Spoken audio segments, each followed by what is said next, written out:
I think we're going to get started. It's up to us to introduce ourselves. So I'm Jesse Rothstein. I'm a professor of public policy and economics at Berkeley. I'm Sue Dynarski. I am a professor of education here at Harvard. And I'm David Deming. I'm a professor here at the Harvard Kennedy School. So we all colluded before this started, and we decided we're going to do a slightly different format than some of the other ones. We're going to try to give very short opening talks and then turn it into more of a conversation. I think this panel lends itself to that, and so we'll do that, and then we'll figure out how to work in questions as we go. So I'm going to go first. I want to jump off from something Danny, I guess he's not here right now, but Danny said at the beginning about how a paradigm is a meta model. In economics, the meta paradigm, so the meta model, is that prices are what influence decisions, influence what people do, what's made, et cetera. In higher education, prices have no effect, or if they have an effect, it's almost entirely negative. We do not use prices to drive decisions.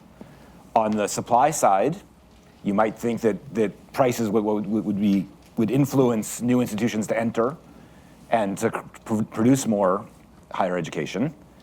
I think what we found, and David's been part of this, is that when you do that, you get for-profit institutions that produce very low quality higher education. And so we don't really think that we should be using prices for that side of things. And then on the demand side, on the consumer side, we have prices, students face them, but we actively try to avoid letting those prices influence students' decisions. We don't want students not to go to college because it's too expensive. We don't want students to pick colleges because they can afford to go to this college and not that college. We have a whole financial aid system that aspires to make it so that the price shouldn't affect where you can afford to go. Oh, in fact, we don't really live up to that. It's only the very wealthiest colleges that are afford to offer what they call guaranteed they're going to meet your full need. And the effect of that means that in fact, the price to a student of going to a more expensive college is typically lower than it would be for that student to go to a less expensive college. So to the extent that we're using prices, we're driving people in arguably the wrong direction with the prices. And in order to do that, we've created a giant financial aid system, which adds enormous complexity to the system, adds lots of bad incentives, and does not fulfill the goal of telling students, if you want to go to college, you can afford to go. It manages to confuse them, to make it impossible for them to figure out what it will cost. And there's lots of evidence that complexity prevents students from going to college and affects where students go in undesired ways. And so I think we need to move away from get out of the economist mindset that prices are going to be what drives things. Nobody really thinks that that's how we should run higher education. But if you're not going to have prices driving things, well, then we've got to take direct control of quantities. And I think that the main thing we can do in policy to affect access to higher education is by being more aggressive about quantities. The thing to keep in mind when you think about access to higher education, 3/4 of students go to public institutions. 60% go to institutions that are basically not selective. So we could argue about admissions, but I'm going to try to not spend a lot of time talking about admissions because I don't think they're relevant to thinking about access to higher education. I think we should be thinking about how do we make more seats?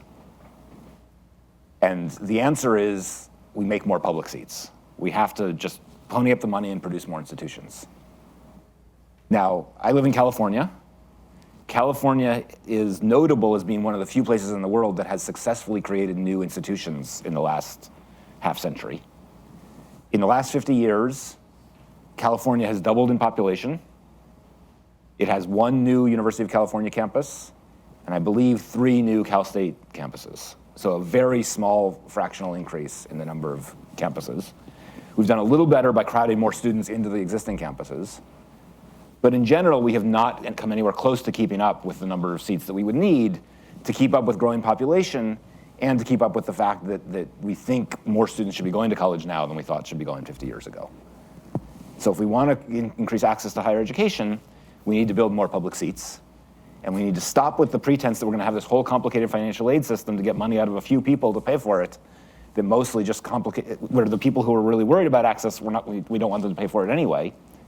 I think we need to drastically simplify the system, and I tend to favor moving a substantial direction towards free college for that reason.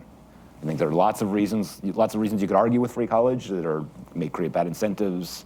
It gives some money to people who don't need it. Our current system does all of those things also, and we could get a lot of mileage for access by just making it much more transparent and simpler. And so I will stop there and hand it over to others. Sue. Okay, so I think sort of the best evidence that free college can work is that college used to be free. So community colleges used to be free. I mean, UC system, my sisters are 10 years older than me. They went to UMass Boston, and they paid nothing, right? So basically, you used to be able to work part-time at a minimum wage and pay for college, not just community college, but college. And that is simply impossible now because the cost to students of going to a public college has gone up so much, and the minimum wage has gone down so much in value. So you cannot do that any longer. Anytime any boomer says to you, well, I worked my way through college, make sure you pull out those statistics, because it's just like there are not enough hours in the year to work your way through college, much less leave time to actually go to college. We have a system now where we've shifted substantial risk away from government and institutions and onto students and families. We know this has happened in a lot of settings, the pension system, for example. It's happened in college finance. So where it used to be that you could go to a community college and sort of try it out. So people around the world have talked about, contrasting us with Europe, that the US is a system, a post-secondary system of second chances, right? You don't have to go through the university track going back to kindergarten in order to end up going to university in the US. You could go to a community college, try it out, potentially transfer on to a four-year institution. So the system of second chances. If in order to try out school, you need to take out a loan, and then if it doesn't work, you end up with debt, but the same job. This is not a safe way to try out school. This is a very risky way to try out school. And we found this, traditionally people did not borrow to go to community colleges. Community colleges are, more than 60% of undergraduates at some point touch a community college. So they are the workhorses of our post-secondary system. They used to be essentially free, and people did not borrow to go to them. During the Great Recession, when government cut back funding to the institutions, community college prices started to spike, and people started borrowing at the community colleges. It was still relatively rare compared to, say, how much they borrow to go to the for-profit colleges, but because there are so many community college students, it added up to a lot of people. And as soon as they borrowed, they basically went into default, and at the same rate as they do at the for-profit. So during the Great Recession, the default rate for community college students was about 1/3. So we sent people into vocational training programs. They're doing what they were supposed to do, right? There's a recession, go tool up, go improve your training, take out loans for it. We sent letters to unemployed people telling them, you can go to school and here's some financial aid for you, and take out a loan. Having displaced workers take out loans for their retraining is absolute, can I swear? Is absolutely batshit. Right? The idea that social insurance would consist of loans is bananas, and that's what we have done, though. Unemployed workers went to community colleges to get their vocational retraining and took out loans to fund it. This is insane. Okay, so this is just crazy pants stuff. So we should not, I think that we should not have people borrowing to go to community college. I think community college should just be tuition free. And some people will then say back to you, Dave said this back to me at lunch. It already is free. Yeah, well, it is free once that he said it very nicely. He's from the South, and he's my former student, so he's very polite. But the thing is, we make college free for low-income students by forcing them through a system of proving their poverty over and over and over again. So each year, you apply for financial aid. Once you have gotten into a school, the school will then tell you, a few months before school starts, how much the cost of college is. So it's all very, very delayed. And then you repeat it every year. For community college, pretty much a poor kid can know, we could predict pretty well for a poor kid that they're going to be eligible for a Pell Grant that completely covers their tuition. And since just about everybody is having it paid for anyway, I suggest we just make it free. because society is making it free anyway, so how about we make it free in a simple and transparent way?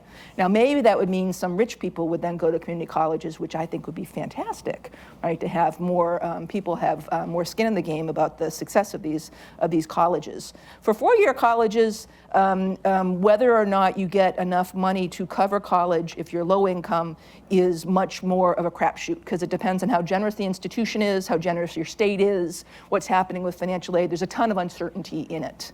And we have very strong evidence that that uncertainty puts off low-income students from attempting to go to the more selective institutions, which are the institutions that have more money to educate students.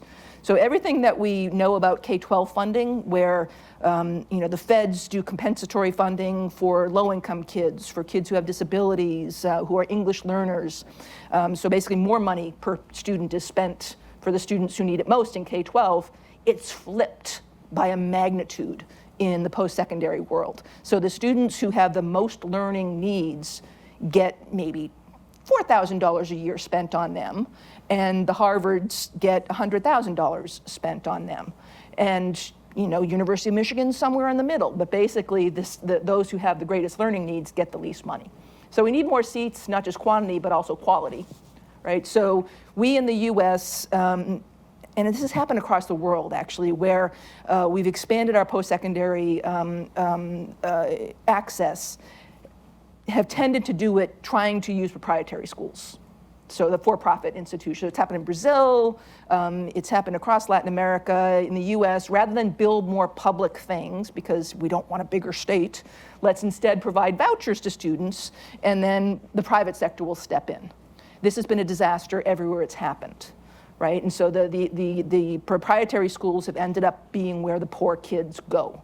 So the poor kids in some place like Brazil go to private school in K-12, and then they're the ones who get the free seats in the public universities when they are going to school, and the poor kids go to the proprietary schools and have to pay for it and get a loan for it.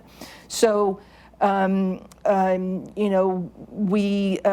it is entirely plausible, and we can look across the world and see that there are systems in which we use taxes to pay for schooling. We do it all the way K through 12, and I think we could do it for post-secondary as well. If we feel a need to have user charges for the upper income folks, we do enough means testing of poor people in the US that we don't have to means test them again when they're going to college. So based on whether they were eligible for SNAP when they were kids, or their parents are on TANF, or if they had free and reduced price lunch while they were in high school, all of that could automatically qualify somebody for free college at the elite institutions, and go ahead and charge the upper income kids for their costs. I ran and this is the last thing I'll say before you speak, he'll speak too. I ran a randomized trial at the University of Michigan, where I was for 13 years.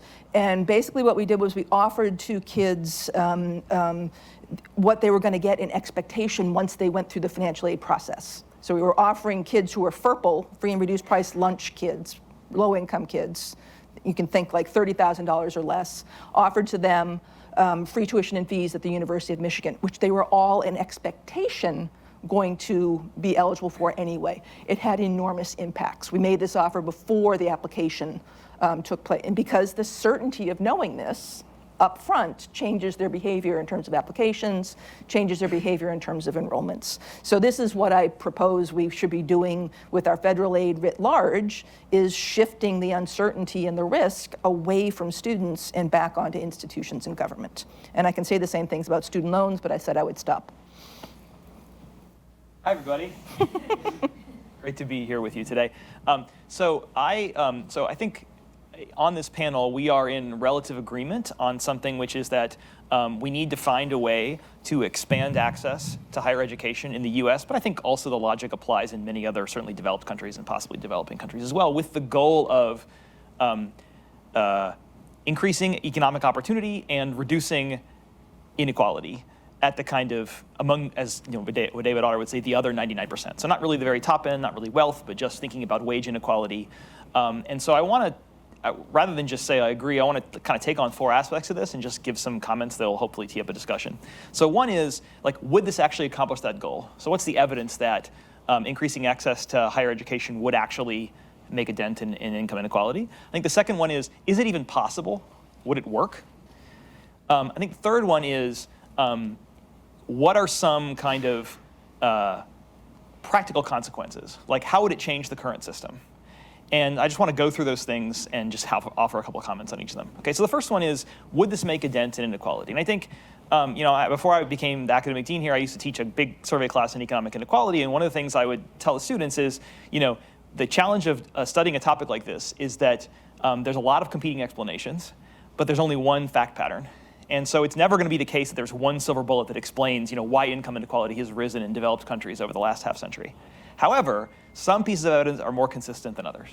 And it's a very striking fact to see that as you look at rising wage differentials in the US and in other countries, they track almost perfectly with education and don't track as well with other characteristics like demographics. For example, there's an unacceptably large gender gap in earnings, an unacceptably large racial gap in earnings in the US. That gap has not changed very much over the last half century. So it can be something that contributes to inequality, but it's a little harder to tell the story that those things contribute to rising economic inequality. Whereas if you look at differentials between people who do and do not have a college degree, those things have increased about the same amount as overall wage inequalities increased, and they're highly correlated with education. And so when you just look, and that's true in the US, and it's true in other countries. You look at countries that have expanded substantially access to higher ed, countries like South Korea, those countries have less income inequality than countries where expansion has been much slower, countries like the US and Brazil, and so on. So just, at least circumstantially, and there's a lot of non-circumstantial causal evidence on this too, there's pretty strong evidence that actually increasing access to higher education would reduce inequality, would increase opportunity for people who would otherwise not get it. So I think that's worth saying. Maybe everybody in the room already thinks that, but it's important to say, I do think it would actually make a pretty big difference, and there's some evidence over time in the US and then across countries suggesting that's true. The second thing is kind of, like, would it work? And I hear 2 types of arguments, both of which I think are wrong, and I'm going to tell you why. So the first one is, well, it wouldn't work because some people just aren't college material. Like, there is just some natural limit of people who are capable of doing college level work, and so, it's just there's differences in the population, there's only so much we can do, we need to expand, vocational offerings for high school students, and so on and so forth. I understand the spirit of that argument. In kind of short-run partial equilibrium, there's probably some truth to it. However, I like to point out, 100 years ago, the high school graduation rate in this country was 16%. Today, it's 90%. There's nothing in the genetic code that has changed over that period substantially.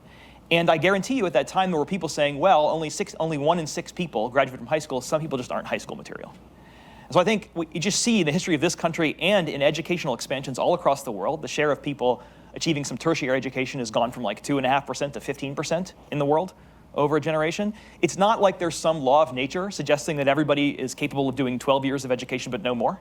I think if we decided that we wanted to get close to 90% college completion over a 100-year period, we could certainly do it because we've done it already at a lower level of education. So I just think in the short run, it's hard. It takes a long time. Going from 16 to 90% didn't happen overnight. It took 100 years. And it happened in fits and starts. There were expansions where we built a ton of high schools and did a lot of investment and things grew faster. And then in the 80s and so on, it was slower. So, again, it's an uneven story, but it can happen. I think the other thing people often say is, look, why should we focus on higher education when there are already so many gaps earlier in life? By the time people show up in college, it's kind of too late. And you've heard people like Jim Heckman make this argument. You've heard lots of people say, look, we have to fix, people say something like, we have to fix secondary schooling before we fix tertiary schooling. And, I want to fix everything, so I don't have any objection to that argument. But I think it's actually important for people to know that achievement gaps in K through 12 education have not increased over the last half century or so. They're wide. There are big racial gaps, there are big gaps in family income, but those gaps were also present, if anything, they were a bit larger half a century ago. And I think that is precisely because in K through 12 schooling, public K through 12 schooling in the US, we have a system that is public provision and taxation. So we have a progressive taxation system. It's locally provided. We have property taxes in many jurisdictions that fall disproportionately on people who have more income. Yes, people sort, there's segregation. It's not a perfect system. But as Jesse has shown and many others have shown, actually per pupil spending in the poorest districts is about the same as per pupil spending in the richest districts in the US. And even if you look at the variation across the whole country, like what are the districts who are spending the most, how much more are they spending than the poorest districts? It's something like 2x. Okay, so like the variation is pretty compressed, and that's not because it just happened. It's because of the way the system was designed and then legal challenges, such as court-ordered, school finance, where basically courts in a variety of states said you can't do that. You have to spend some minimum amount of money in a poor district, and so we're going to overly tax the richest districts and redistribute the money to the poorest districts. And that happens in a variety of ways in different states, but it happens everywhere.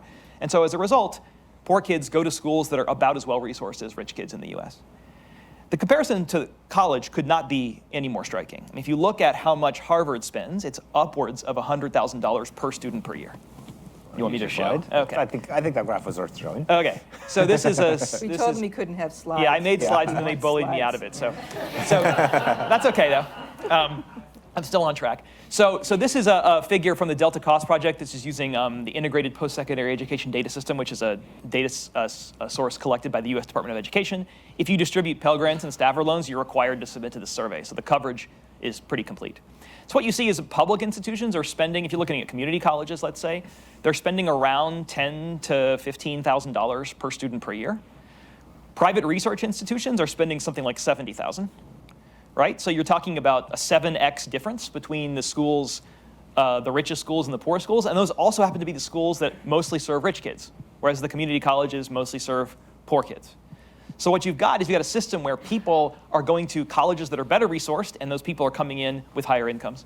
And so that's kind of an inequality machine. And it stands in very stark contrast with the K-12 system. And it's not like, this is the same country, these are the same students, but we have very different institutional structures in two settings, and so we get different outcomes. So I think the argument is basically, actually, in our current system, our higher ed system is magnifying inequality much more than if we were to make it more like the K-12 system. So that's the last point I want to make, which is what would happen? Well, I think what you would expect to happen, and I don't think it would be a universally good thing. I think it would be good on net, but I don't think it would be good for everyone, certainly, is that the US higher ed system would start to look more like the US K-12 system. We do have private K-12 schools. They charge a lot of money. Very few people go to them, but people can.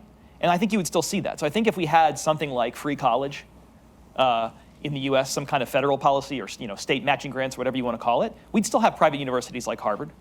But we would not have private universities that serve more local communities that are actually not that much better than the public schools that actually exist on federal subsidies anyway. Because instead of giving out Pell Grants and Stafford loans and letting people vote with their feet and go to schools, we'd be saying, no, actually, we're not going to give those vouchers. We're going to say we're going to fund the public schools directly. And that would cut the legs out from under the less selective private schools. So you'd have fewer private schools overall, but the most elite ones would stick around. I think also you probably have declining quality per student. It's probably the case, and given state budgets, we can talk about that in more detail. States are the funding, states control higher ed, and states are poor. Again, for a variety of policy choices. Some of it is crowd out by Medicaid and things like that. But there's not a lot of money at the state level to spend on higher ed.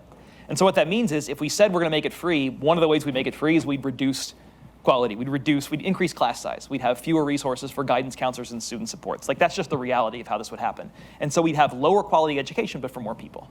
And actually I think California has a great system, but the California system is instructive because anybody can go to a California college.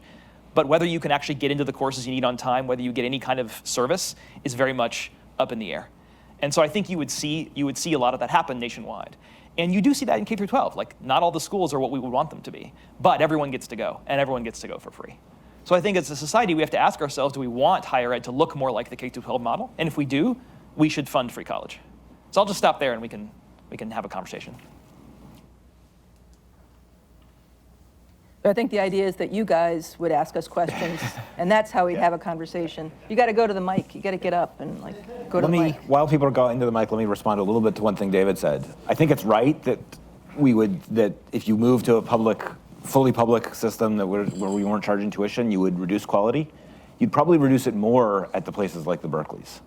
Probably. The places that are trying to be quasi-private and trying to compete with the private, those are the ones that become unsustainable. Yep. But I don't know that we would reduce the quality in the community colleges because they're already more or less there. They basically are public schools. That's a great point. At least in California. Not all states have a community college system like California. I agree. That's a good point. The other thing I would add in relation to that. They've got questions. Sorry. Okay. Raj Chetty has these estimates, or the opportunity Insights project has these estimates of which colleges are doing a good job of reaching low-income students and getting them into high-income students. It's these ones that are the public schools. Yep. That are not spending a ton per student. And so I think, CUNYs I think it's a trade-off worth making. Go ahead. So is there something to be learned from the European style of public universities for undergraduate education with research institutions largely separated from them? Is that a relevant model worth studying for the kind of program you're talking about? I mean, I think so. It is striking to me being at Harvard, like how much in people's minds Harvard is the undergraduate school, whereas it's actually a pretty small share of what happens here. And a lot of the public discussion about schools like this are focused on the relatively small share of actual undergrad. So maybe that is. I'd be open to that. I mean, I think there would be trade-offs. I think a lot of faculty like the fact that you kind of have co-production of research and teaching. That doesn't mean we have to do it, but I do think that people wouldn't go quietly if that model went away. So, I guess if I'm right that it's the Berkeleys that would be cut and not the community colleges. The community colleges are already separating teaching from research. Yeah, and so I think it is true that this proposal would move us away in the direction of separating that. But it's kind of a historical accident that they're so together right now anyway, and it's not obvious that that's the right way to do things. So at the moment, I would still think that the US is a leader in science, but that's probably slipping away a little bit. And then if you now also make colleges a little bit worse overall, like, are you confident that the US could still be a leader in innovation, right? So you improve access, but you might actually lose some at the top that is actually could have really bad overall effects on the US.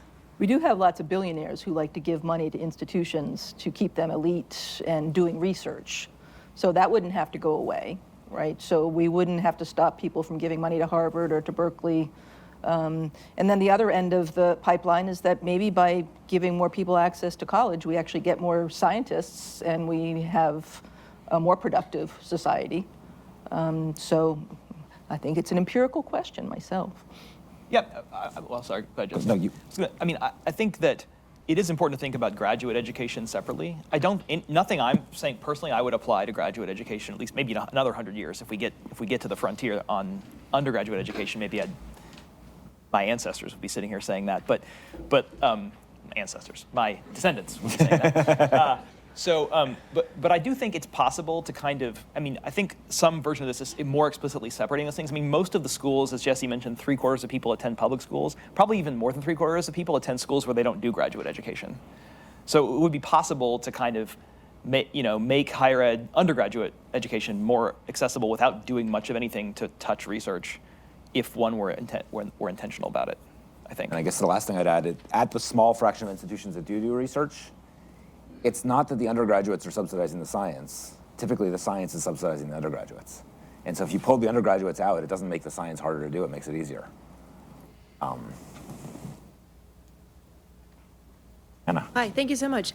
So I have two questions sort of informed by what I understand about the French university system.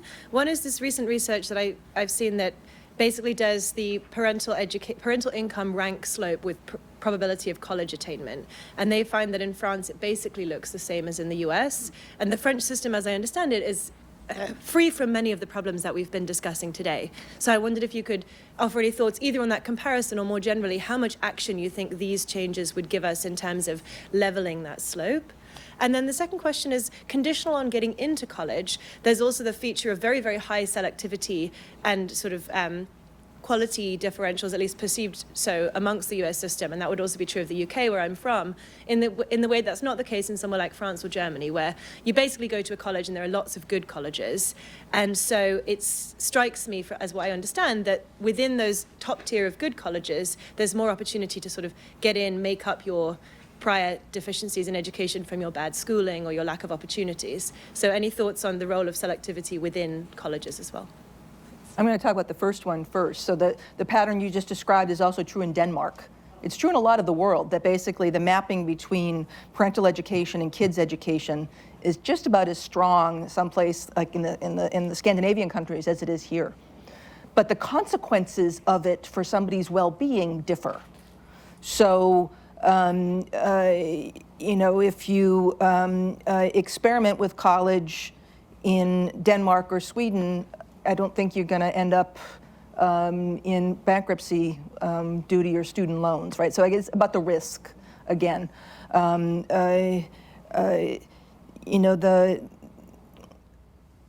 stop with that. What I don't know enough about the French system to say. I can say what I think is something of an analog here in the U.S., which is that college completion rates are just very low, about 50%, 6-year completion rates for 4-year schools, and there's a huge gradient in that by the selectivity of the college, and so quite a lot of the difference in outcomes for people, maybe all of the difference in outcomes for people across selectivity is explained by differences in graduation rates, and I think of that as like a soft capacity constraint. It's like, we're gonna let you in, but we're not gonna give you any help. And some of you are gonna make it and some of you aren't.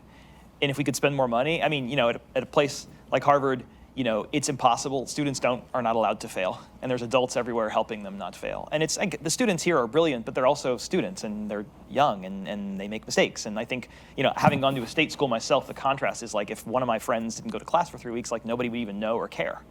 And so I think that's that's a resource constraint, even though it doesn't appear to be one. And so I think what you see is that part of the gradient is the fact that if you are from a family that values education, that has resources, you can actually go to a less selective school or not go to the most selective one, and you rely on those family resources, those experiences, that social capital you've built to get you through. And if you go to that school and you are a first-generation college student, you don't have that. And so what you end up seeing is they go to the same college, but they have different outcomes. And I would interpret some of that as a resource constraint, because the low-income students who come here to Harvard also graduate at rates near 100%, and that's because a lot is invested in them. The enormous variety in the quality of post-secondary institutions in the U.S., unlike the French system, I think is part of the riskiness of the system, because if you don't have the insider knowledge or the money to end up at the right school, you can basically end up out of pocket having spent a lot of money but not getting an education or a degree. So that's sort of another dimension of the risk of it. And flattening out the quality would help to reduce that risk. And I guess I'd just add that I mentioned that most students go to non-selective schools. The best estimate I've seen is about 60%. The selective schools, the fraction of students they admit, overwhelmingly, they don't let the poor kids in. So if you're worried about the selective schools giving a chance to poor kids, you have to let them in to give them a chance, and we don't. I said I didn't want to talk about admissions. I think there's some we could do on the admission side to get more poor kids into selective schools, but you're not going to change things that much. Really, low-income kids are going to go to the less selective schools, and so the question is, how do we make those schools places that they can be successful at? So I like the focus you're putting on the community colleges and where really the vast majority of people actually get their education. But sort of from my own perspective, so I come from Iceland, went to a state school, and there was free education there. That's pretty much the model in most European countries. Yet it's also true, graduating from there, that it was obvious that if you wanted to go do serious research, the exciting place to be would be the US. So the question is, why is that the case, that the exciting place is US? And I think that's true in other fields than only economics. Making education free, are you in some way undermining it? Or are there some trade-offs? I mean, you sort of have talked about as if there are no trade-offs, but obviously I would like to, I would be curious to hear your thoughts about that. I thought I was trying to say that there would be trade-offs. Yeah. I do think the reason for what you described is exactly reflective of the inequality in the higher ed system. It's great to go to an unequal system if you're likely to be on the top. And so it's totally reasonable to think, well, if we have a bunch of countries where education's the access to education is pretty democratic and quality is more uniform. We have one country or a couple of countries where it's really not, that the people who do really well in school would want to go to the place that's highly unequal and go to the very best schools and get the very best training. So I think you're kind of selecting on that extreme outcome, and I think that to me that's very consistent. There would be a trade-off. I think if we and it's what Jesse described. It's like making the places like Berkeley less selective to try to democratize access overall in the system. And I'm not sure we want to do that. I think people could have different views on that, and obviously you'd want to do it in a way that preserves the essential character of our great public universities. But I think we're kidding ourselves if we think it would just be a free lunch. Well, it's also, the analogous argument would be, well, all across the world, the most entrepreneurial and most creative people want to come to the United States because the upside is so high. So we better not reduce inequality in the U.S. because we're going to lose that creative spark. And it's a trade-off. We would like to both have incentives and also have more equality. So I think that basically it's the same in the earnings distribution as it is among our colleges. But let me argue that it's not as big of a trade-off as it may seem. Because there's something else that's distinctive about the United States, which is that we spend a lot on our military and on the National Science Foundation and all the other ways that our military-industrial complex feeds into research funding. And arguably, that's at least as important for explaining why the U.S. is kind of the research center as the fact that we have selective undergraduate colleges that happen to be attached to the research labs. And so we should make college free and spend more on the military too. We don't have I'm just saying, the decision to get rid of student loans doesn't necessarily mean you also have to defund the National Science Foundation. Yep. Can I mention one more? I think that's one more trade-off that I think we'd have to make that I'm not. Maybe my colleagues would agree with. I'm not sure. I think that another thing we'd have to do if we really wanted to expand access to higher education dramatically, colleges would have to become more conservative. More politically conservative, meaning move more toward the center. And that's because no one's going to vote to fund a system that is perceived as being controlled by one political party when the political parties are basically in balance. And so I do think part of the movement you see toward getting rid of certain departments and that's kind of part of what would need, and again, we can decide not to do it or not, but I think that in some sense that would need to happen if we were to actually get the votes and get legislators and get citizens to support a dramatic expansion in access to higher education, is universities would have to become more conservative. Is that true in the rest of the world, that the faculty at universities are closer to the center? I don't know. In places, you're just making it up. But I'm not making anything up. Yes. Yeah, I in the sense that I don't know for a fact that what I'm saying is true. So in that sense, I'm making it up. I believe that, yes, the dynamic is that way, but I think people have found equilibria in other countries where I think it's still true just about everywhere that faculty tend to be sort of left of society. I didn't say that faculty would have to change their political views. I said I think institutions would have to either trick people and change the perception, or actually change how, in practice, conservative or liberal universities are. I'm just trying to be realistic here. I'm not even saying that we should do this. I'm just saying, like, as a positive statement about how I think this would actually have to work. I think that would be a precondition. I'm trying to make an entertaining conversation. Yeah, me too. I'm going to try not to let myself say this too many times in this panel, so I'll keep myself to 9 or 10. But I think what you're talking about is the 1% of institutions. The community college students, they're trained to be phlebotomists, they're learning to be network technicians. There's not a lot of lefty politics going on those campuses. I think it's true that there is lefty politics going on here and Berkeley and Stanford and, Reed or whatever, name what you want. I think it's more like 25%. I think there's a lot of, look, and I don't have a good sense of what's going on in, state campuses, flagship campuses across all 50 states. I'm not going to pretend that I do. But certainly I know that the perception of what's happening is lefty politics. Mm-hmm. And so somehow that perception would have to change. And I don't think that's just Harvard and Berkeley. I think it's flagship universities in all 50 states or close to them. Yeah, but I don't think that gets you anywhere close to 25%. Okay. Cool. Yeah. So first of all, thanks. My name's Austin. I'm a pre-doc up the road at MIT. And I have to say, expanding supply would be great for job security for me, so I appreciate that. But on the demand side, I'm kind of interested to hear your thoughts in terms of what you think realistic uptake would be. Because, for example, so I'm from South Dakota, where effectively it's kind of well understood that there could be free college, and that like if you're willing to go like armed forces, take advantage of the GI Bill, or alternatively, and again, not that South Dakota should be upheld as like some fantastic model for higher education, but like a 2 years like technical or associate's degree if you want to become a welding inspector or a nuclear medicine technologist is totally free if you're planning to live in state for the next few years, which most people do.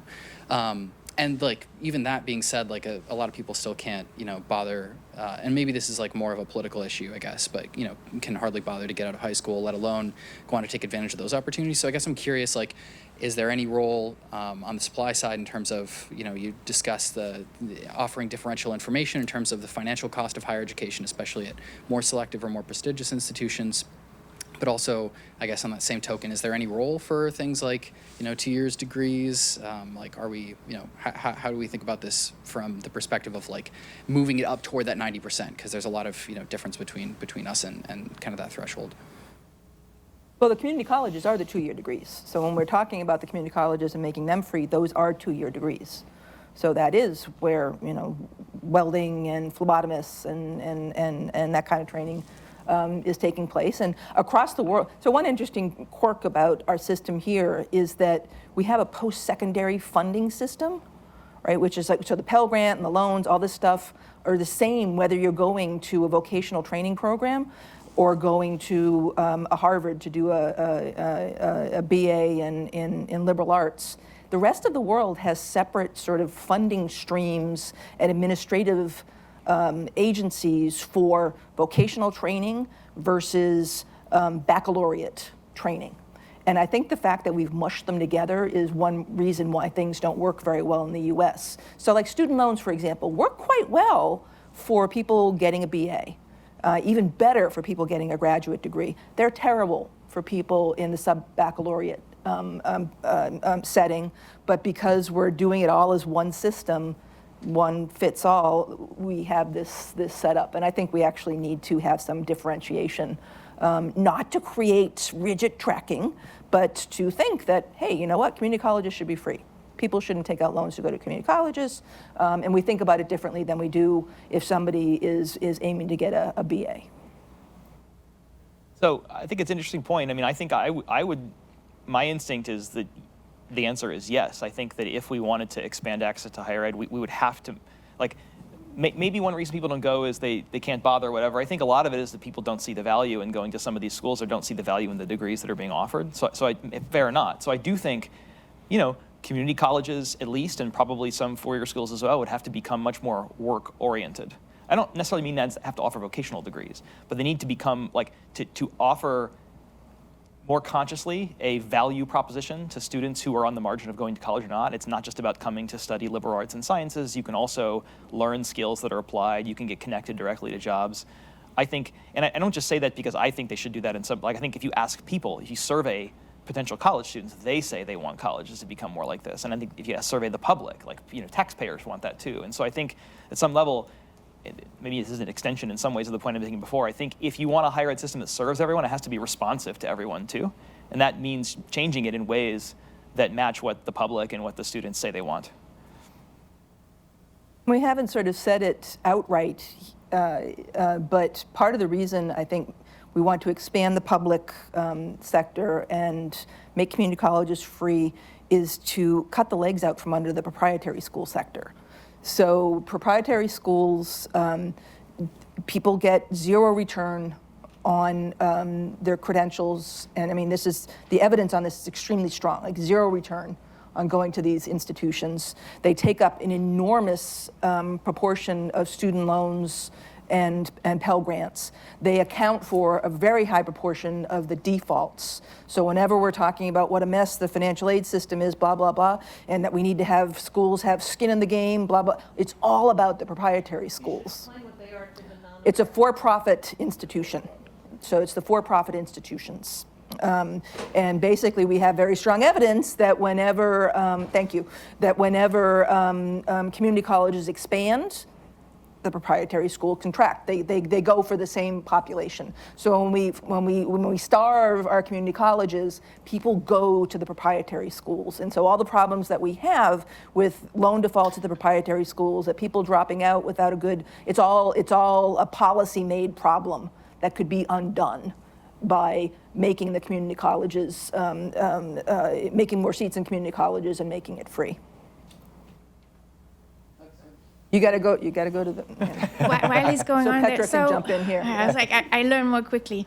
So there are two types of. You're just talking about the monetary costs, but what I just thought when I heard this last comment is that like another cost for kids from lower socioeconomic status is that they may just not be able to imagine just staying out of the workforce and going to school for longer. And so an alternative model that's already in place, at least in New York City and also in some other cities, is these early colleges, where you start college 2 years earlier, and then it is free, right? Your kids do high school in 2 years and then do college. So what about that? I mean, that seems like it would kind of have it free, also reduce the burden. I mean, basically have no cost other than maybe needing more qualified high school teachers.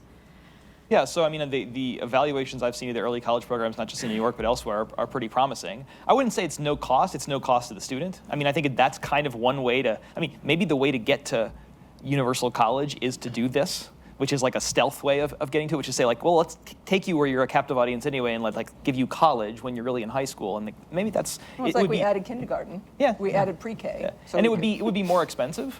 But if it fits into the existing, in like, hey, we're getting people something faster, so when they're 18, they've already got some college. Like, I think that'd be great. Like, we have to find some way to increase the efficiency of the system. It's already hard to spend the money that we're spending, and so if we're going to do more, we got to find a way to do more with less, ideally. So, I think those are very promising programs. Two alternative styles of higher ed, what Mike Crow has done at Arizona State. Have you looked at that? And second, work study at Northeastern and such. What do you think of those? So Arizona State, for those who don't follow this, is kind of widely agreed to have been the most entrepreneurial institution in higher ed.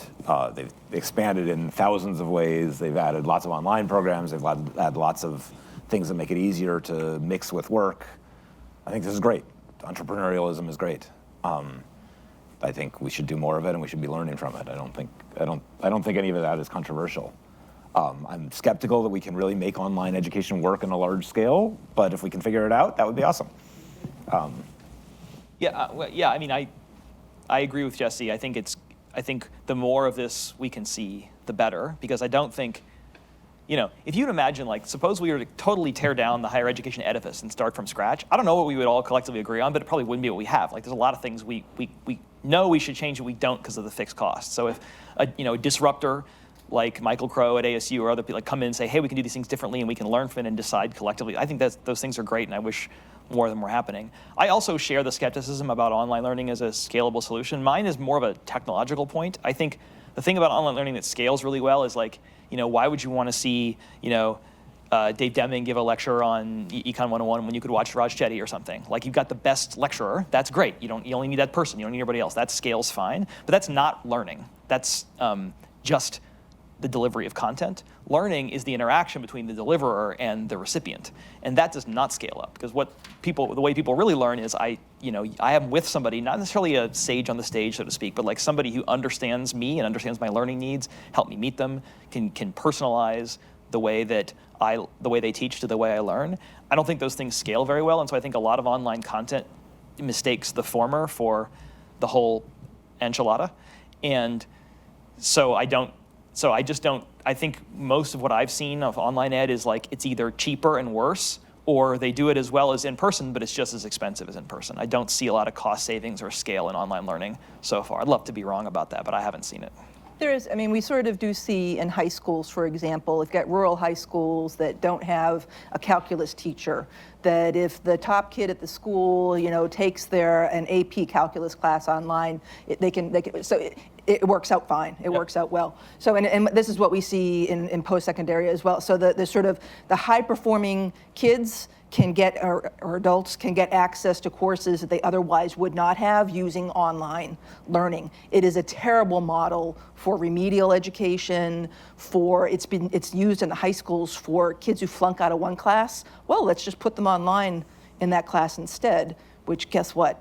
Turns out really poorly, right? So the idea that we would use online education to sort of democratize and increase access, I think is wrong, because the people who we want to expand access to are the ones who need the classrooms as opposed to a computer in front of them with a talking head. I mean, many of y'all probably taught online during COVID, right? Like, it was fine, it was better than nothing, but there's no joy in it. I mean, the way I like to think about it is like, for me, the saddest part of every time I would teach was, it's like, okay, well, that was good class, and you just like hit end meeting and it's done. There's no like conversation afterwards. There's no, there's no warmth at all. And I think it's, learning is basically hard. It's basically a slog and it's not fun, but we are willing to suffer through it if we're doing it together. And so like when you do it online, you kind of don't have any of the community and all you have is the slog. So I feel like that's probably never going to change, that part of it. So Sue brought up a great example. Like if you're already in school and you have certain, specialized teaching needs, I think there's cases where it could work, but I'm skeptical it could ever be like a global solution for that reason. Nobody asked about forgiving student loans. You want to talk about Go for it, yeah. 5 minutes. What about forgiving Sue, what do you student think about I consider them as reparations for a generation that we have basically completely, it's such a dumpster fire in terms of the people who go into community colleges because they were unemployed and wanted to get retraining, taking out loans and ending up in financial distress. We have a lousy infrastructure for collecting the payments. So I have advocated in the past for having an Australia-type system where basically the loans are a form of social insurance. Basically just a percentage comes out of your pay after you leave school, and that's how you pay for your loans. And it works great in Australia. And we can't seem to put up the administrative structure here that is needed to make it happen. And by doing it in a half-assed way, we actually hurt people a lot. So we don't have a system in which people can take out loans and then in a safe way pay them back even if they're hit by negative shocks. So we've got a terrible system for collecting student loan payments that drives people into financial distress. And this is, if we're going to be a system of second chances, people should not be harmed by trying out education. And that is, I think, what we have done with the generation of students. And that's why I think forgiving student loans up to, some sort of, for example, up to $10,000 knocks out more than half of borrowers. Most borrowers have small loans because they went to community college for a semester and then dropped out. Are you going to tell us to be quiet, or are you going to ask us a question? I'm going to take advantage of there being 5 minutes and ask a question. So one thing, given that we have some time, I'd like to hear about things that change. Any thoughts you sort of have on the composition of the teaching workforce in higher ed, and just like the pipeline from, how quickly curriculums are updating and how responsive they are to demands of the labor market and of the students themselves, and like what are the actual signals, given that it's not sort of directly prices, that sort of mediate sort of the labor market demands into what is happening in the classroom and what the teachers are figuring out and choosing to offer inside higher ed? I think in community colleges, it actually moves pretty quickly. I mean, the community colleges tend to be, they're local institutions, and they tend to be in communication with local employers, and they are sort of part of their local economy. So I think does it work perfectly quickly? Does it work as the proprietary schools move on that stuff even faster, I would say. So I think in terms of the vocational training, it moves just fine. It's an excellent question. I mean, I think that's probably another thing that would have to change if we were to expand. We probably have to have a more standardized curriculum. One of the things that's kind of different about higher ed is that the instructor has almost total control in the classroom. And that would probably have to change in the same way that it's different in K through 12. It's not true. I mean, that's a battle that's been fought, and it's still being fought. But it strikes me as hard to believe that we could scale up to kind of like double or more, or triple the share of people who are college instructors, and keep the classroom staffed with people who we would trust to just kind of like wing it and come up with something people would enjoy. So I think like there's a trade-off there where you're going to hire a bunch of people. You need to standardize the curriculum to ensure some quality floor. I think that's already happening in a lot of the publics, right? I mean, if you've got 100 sections of like Math 1A, they don't each all have their own syllabus, right? Yes. But so I think, yes, I agree, and I think that would just have to happen even more. Yeah. I'm going to address a totally different aspect of that. One of the side effects of the fact that we've basically starved community colleges and underfunded them is that there's not really a career there anymore, and that really has effects on the quality of the instruction. My father-in-law was a community college professor, and it was a career. He had tenure. He was probably the last person to get tenure at a community college. They don't have those jobs anymore. They're all freeway flyers. They're part-time jobs paid well under a living wage that basically are subsidized by the fact that we produce too many humanities PhDs. So I think part of thinking about how do we improve the higher education at the non-elite part of it is we do have to fund it well enough to actually make careers there. And I think that would be part of increasing quality. I tend to agree with Sue that the every instructor makes their own class is really, again, a very, very rarefied part of the higher education system. I mean, UC dictates what the community college curriculums are like because the classes have to qualify for transfer. We don't do it well enough. We could do better, but I think there's not that much. I think there's more standardization than it looks like.